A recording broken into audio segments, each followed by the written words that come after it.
If you're trying to buy a home in Australia, you know the feeling.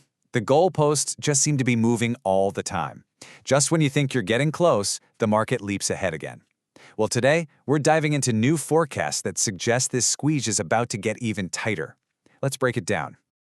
So, let's just start with the big question, shall we? If we look just over 2 years ahead, what could the price of a typical house in Australia actually be? And let me tell you, the numbers are pretty staggering. In some cities, we're talking about a six-figure increase in just a couple of years. It's wild.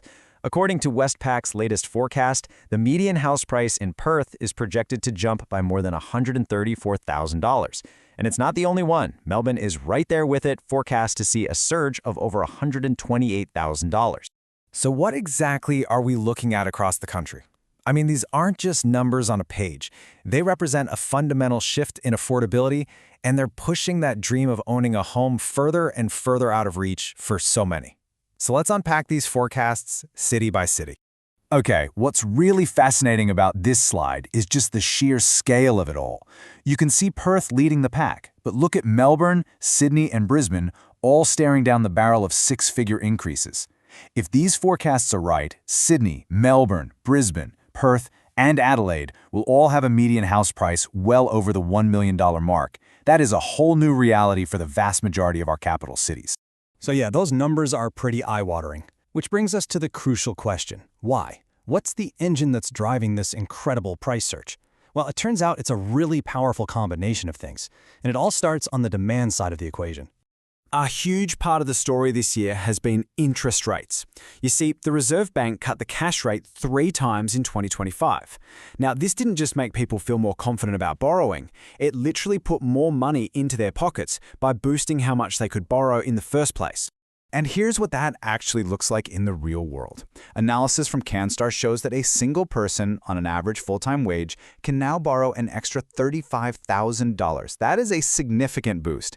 And when you multiply that by thousands of buyers suddenly having more firepower, well, you can see why the market is so hot.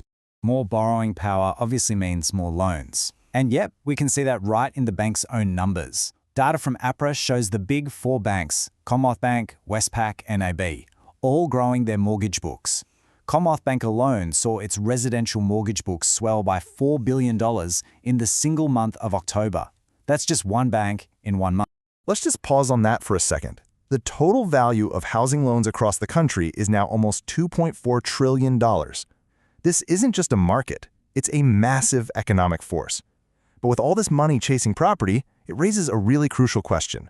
Are we building enough new homes to meet all that demand? That brings us to the other side of our story, supply. So with all this demand being supercharged by people being able to borrow more, you have to ask, right, are we actually building enough new homes to meet it? The data here paints a pretty complex and, honestly, in some ways, a worrying picture.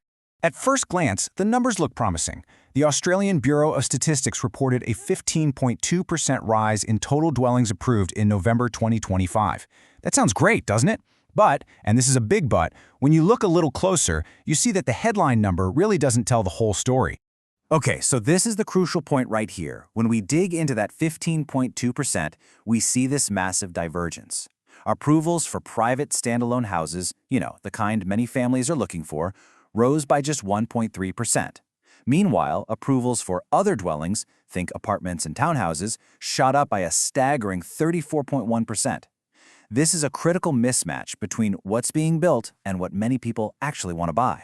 And just to be super clear, when the ABS talks about private sector dwellings excluding houses, they're talking about higher density housing. Think apartment towers, townhouse developments, that kind of thing.